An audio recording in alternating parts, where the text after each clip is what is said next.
Eh, t'as vu dans la collection Réflexe des éditions Nathan, il y a ma tête. Mais oui, je te promets, il y a ma photo et tout, il y a des vidéos, c'est super.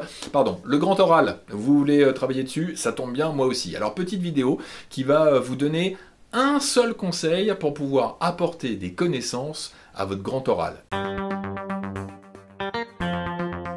Eh bien oui, en tant que jury du grand oral, le gros problème de la plupart des candidats, ce sont les connaissances en physique-chimie associées à leur projet, à leur problématique. Ça pose problème. Pourquoi?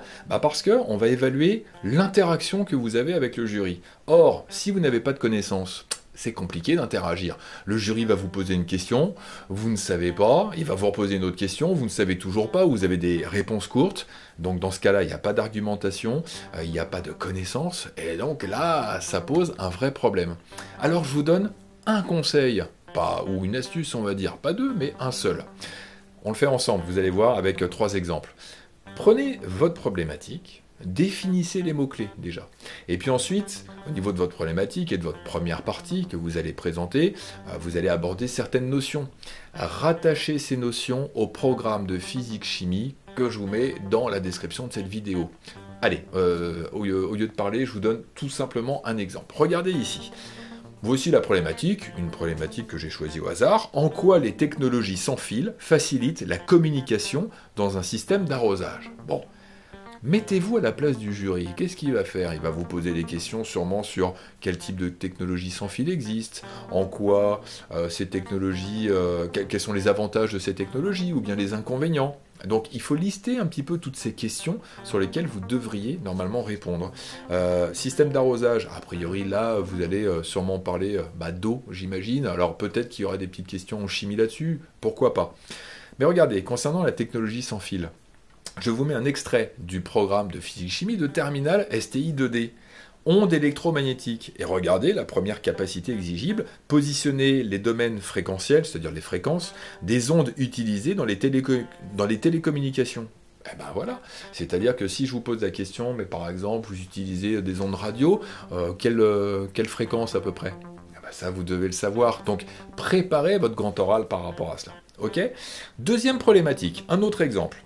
En quoi les détections de gaz et de fumée dans les habitations ont permis de sauver des vies? Ah, alors là, on est sur une problématique qui est peut-être un petit peu plus chimie dans la partie gaz.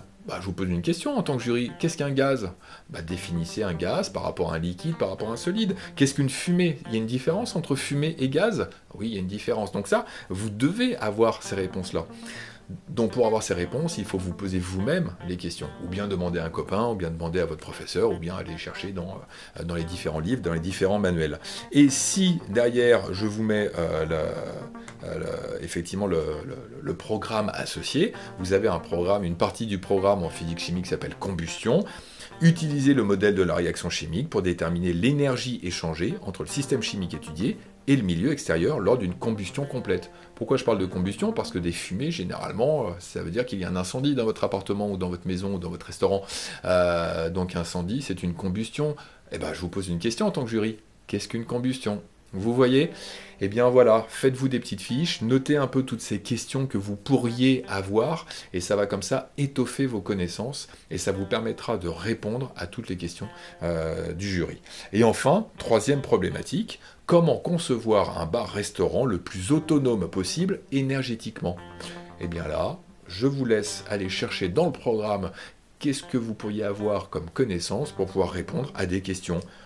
Vous parlez énergétiquement, donc qu'est-ce qu'une énergie? Comment est-ce qu'on définit une énergie? Autonome, qu'est-ce qu'on appelle l'autonomie d'un système? Comment on peut rendre un système autonome? Je sens que là-dedans, il doit y avoir de la batterie, des piles, de l'oxydoréduction. Vous voyez, tout de suite, on a des connaissances. C'est bon, vous avez tout compris? Non? Ah bah si, quand même, n'hésitez pas. Hein, oh là, sinon, édition Nathan, collection Réflexe, on y va, vous l'achetez, c'est super. Si, puisque je vous le dis. Oh, enfin voyons, allez-y. Si, c'est quand même bien, il y a plein de choses dedans. Il y a même des vidéos de physico-chimico méthode. C'est pour dire.